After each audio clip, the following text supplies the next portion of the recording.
Hello, my name is Christopher Simmons, and for my circuit analysis and digital electronics class project, I have decided to build a 24-hour clock circuit and solder it to some perf board.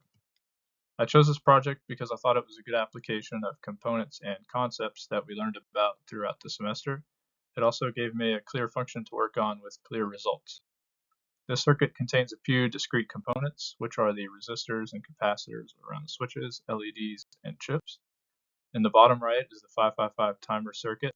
To the left is the chip containing the logic gates, and the bottom left corner contains the push button switches to set minutes and hours. Above all this are the 4026 counters that drive the 7-segment displays at the top. The circuit starts with the 555 timer subcircuit. This part of the circuit has been set up and adjusted to oscillate reasonably close to 1 Hz, which means it gives an output at close to 1 pulse per second. This pulse is then sent to the first 4026 chip. The 4026 chip uses this pulse as the seconds clock to cycle through its count from 0 to 9. Each full cycle of these seconds sends a pulse from the ones place counter to the next counter to act as a clock for the tens place.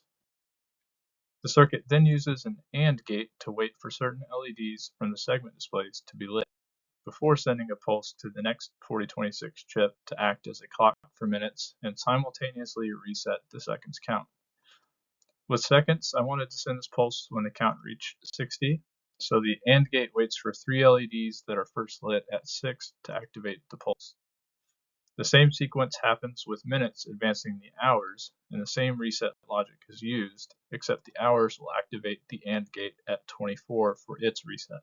In addition to counting using the chips, there are also 2 push buttons used as manual setting switches.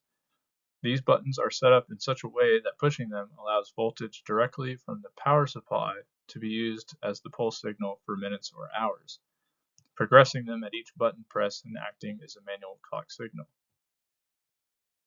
During this project, I learned how counters, decoders, and logic gate chips can be used to make something practical.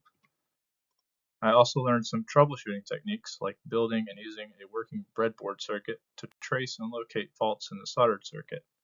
I also got practice using schematics to build a breadboard circuit and learned how to transfer this build to a soldered circuit and work on the underside of the components.